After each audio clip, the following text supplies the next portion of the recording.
This is something that I've been thinking about. Fighting game events, if you think about our events usually, the way they're structured is like 8 to 10 hours of pools, 2 hours of out of pools, 2 hours of semis, 2 hour top 8. There needs to instead be a breakdown of different waves of semis or different waves of post-pool matches so that we have a better balance of non-pool action and pool action in events. I know currently the format for attendees and structured pools every 2 hours throughout the day works well, but I think for a broadcast perspective, we have to figure out a better way to stream events than what we currently do. The issue is that like the pools are never going to be as entertaining and have the kind of matches you usually watch compared to semis and compared to quarters and stuff like that. We need to figure out a way to stagger sections of semis or stagger sections of quarters or whatever, where there can be a better kind of flow for that kind of stuff. The unfortunate thing is, like, in the context of running an event, it doesn't make sense. The event needs to run pools like normal, but the stream doesn't want to watch pools. Some commentators are really good at making pool matches fun. Notice the phrasing there.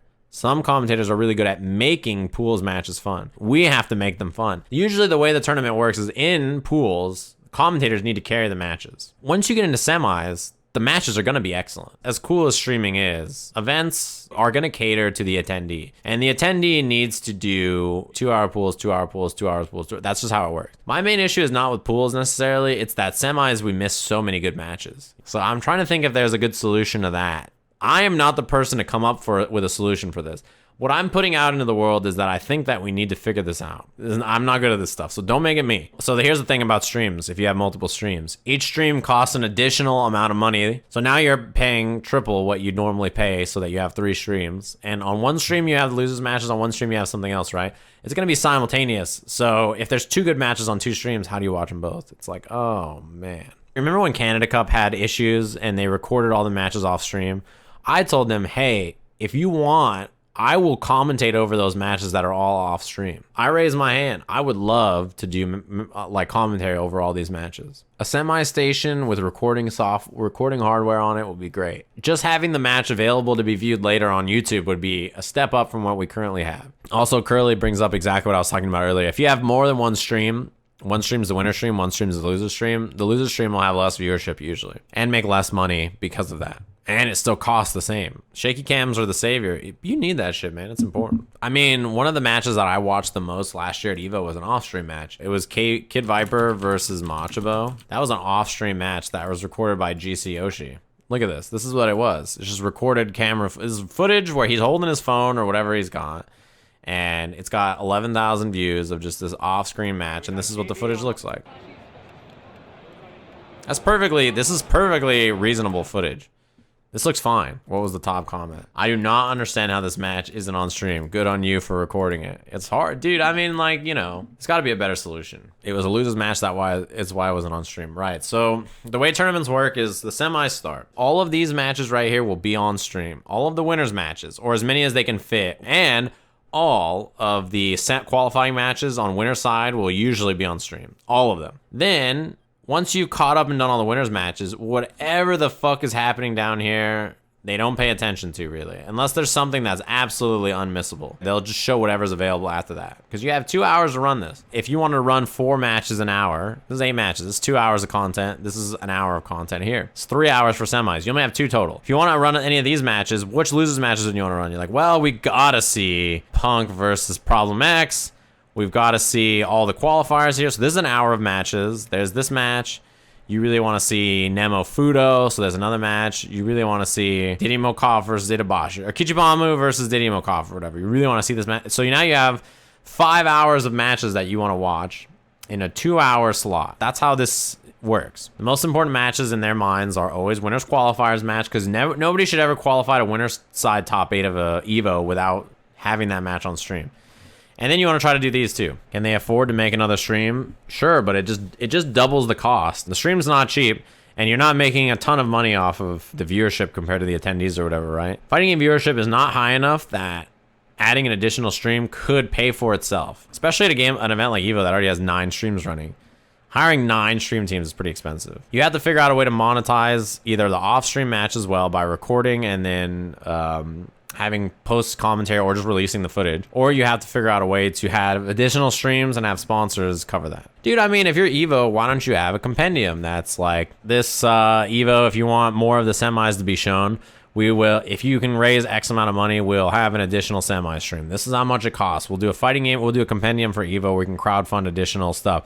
That also pays for more commentary and pays for more, you know, whatever. I'm sure new commentators would volunteer to stream the off-stream matches as a chance to show off their commentary. No, they should get paid if they're doing it. The viewership is give me twice as much shit for the same price. Yeah, that's the issue. If one stream is like, I don't know the number. Whatever, let's just make up a number. Then one stream is $10,000. If you want another stream, it's $20,000. If you want another stream, it's $30,000. And each of those streams needs commentators that are going to be on it so that you can do whatever. And each of them needs a full team crew of people that needs to be paid to do it. Streaming all of this is expensive. I think if you compendium and add the money or something, or if you find a way to crowdfund it, it's hard. And making money back on YouTube revenue is not happening. These people are stealing the matches from you while it's going on. You can't make the money back. My videos are doing better than some of these uploads on there. And I'll tell you what, I'm not making enough to justify this stream. Evo 2K. This is the official YouTube channel of Evo. Jump off viewership from Evo. There's 100 viewers, 300 viewers, 100 viewers.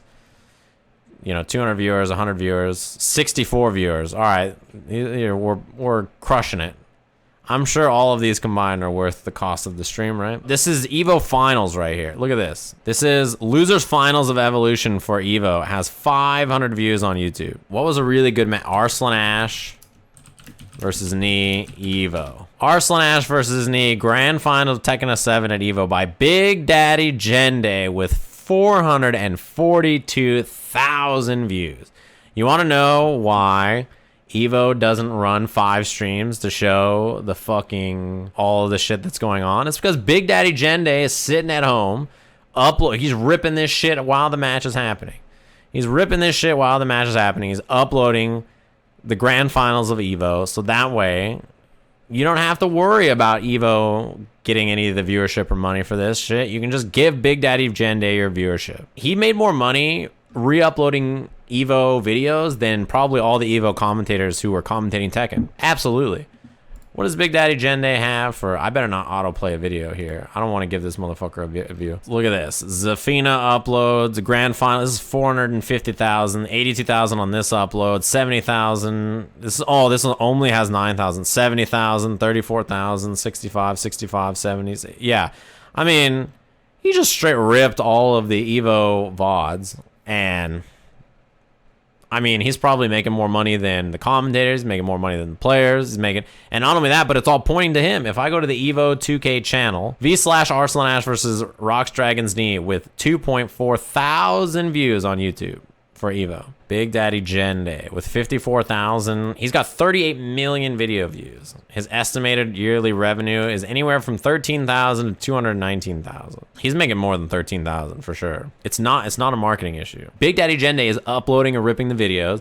He has more subscribers, so people are seeing it first, clicking on it. Then YouTube's algorithm recommends it, and it's getting pushed everywhere.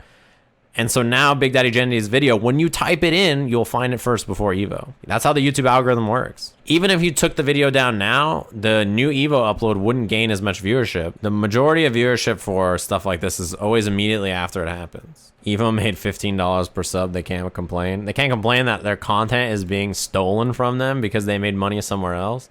Also, yeah, the sub rate is probably not. They probably make half of it, right? That's how that's how Twitch usually works. I don't know, actually. The effort into the stream is not justified because of stuff like that. Yeah, and also the way YouTube works is exactly proving that Evo owns the footage instead of Big Daddy Jende is not easy for them. They're like, this shit has 500,000 views. It probably is. It's uploaded first and it's got more viewership. It's probably not yours. It would be nice to have one main source to upload all big FGC tournaments. You know, it's just, again, the issue that fighting games have with Unity. If you want to watch stuff for Smash, where do you go? You go to VG Bootcamp. If you want to know the Smash rankings, they have the Smash PGR where you can go and look up who the best current Smash player is.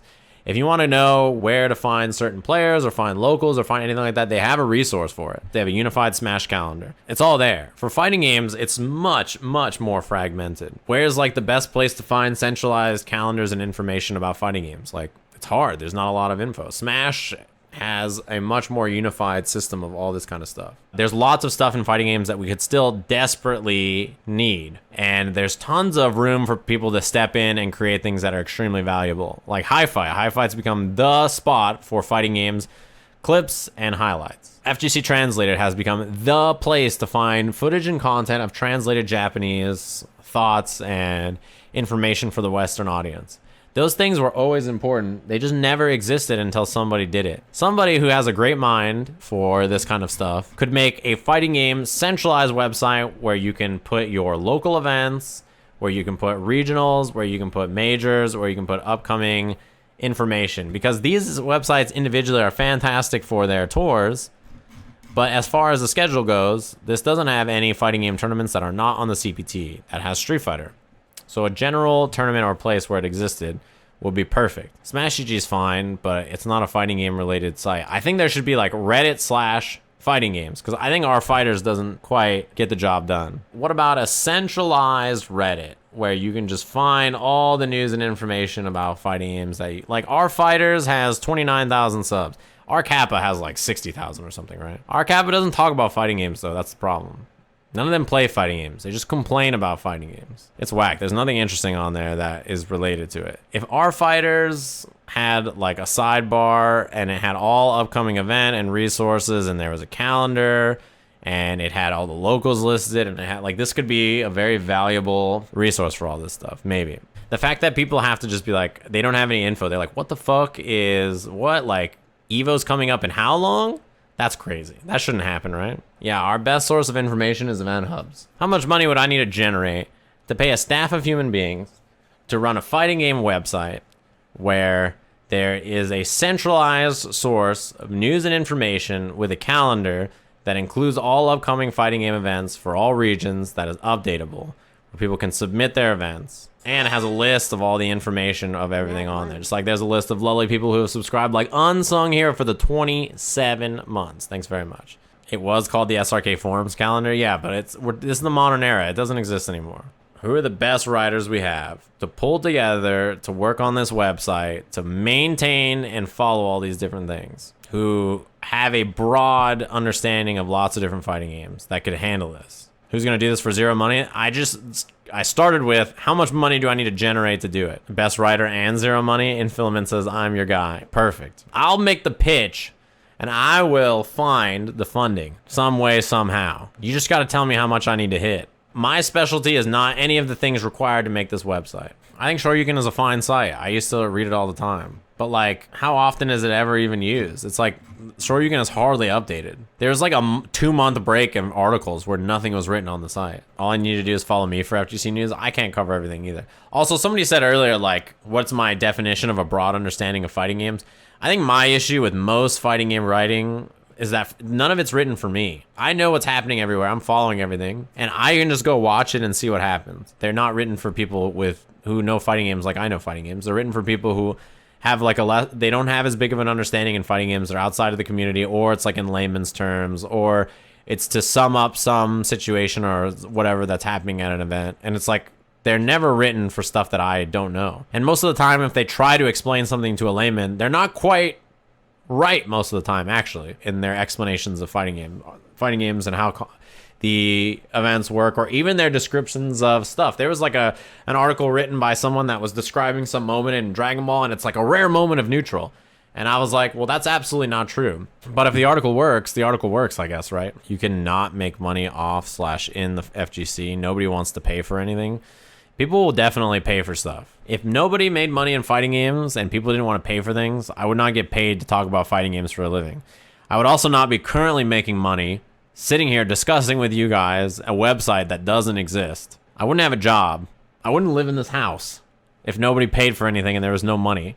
If you did your job very well. They're not paying for the FGC, they're paying for you. Okay, well, if that's the way we're going to break this down, then people will pay for the person who's creating this useful website that is great for lots of people. It's like that. There was a thread on our Kappa that said, do you think Gutex and Jabali make money for their faces being Twitch emotes? And someone was like, absolutely not. Lol, no, there's no money in that. And I was like, people got paid.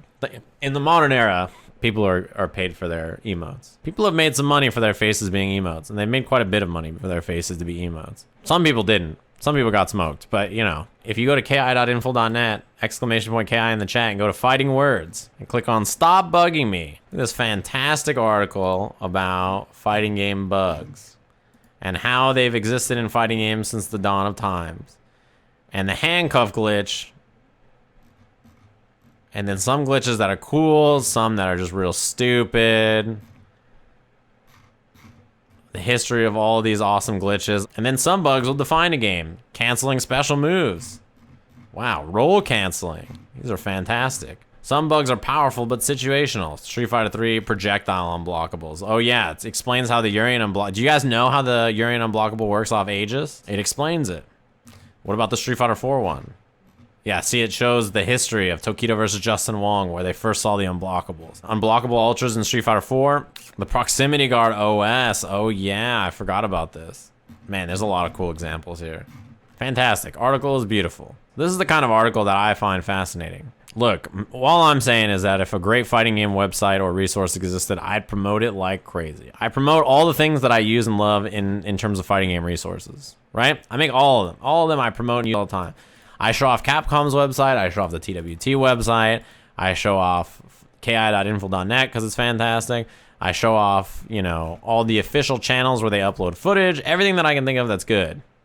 I show off as much as I can. Shill, LMAO, you would've got shot, motherfucker. You type that shit again, there's only one shill, and that shill is right here, baby. You don't think I own one of these? It's the only pin I needed at Evo. I think if you are going to talk about fighting game design, the amount of people who really discuss that thing are few and far between, so it's always fascinating to chat about. The amount of fighting game programmer and designer combos that speak English are like maybe 3 total. Yeah, there's not a lot.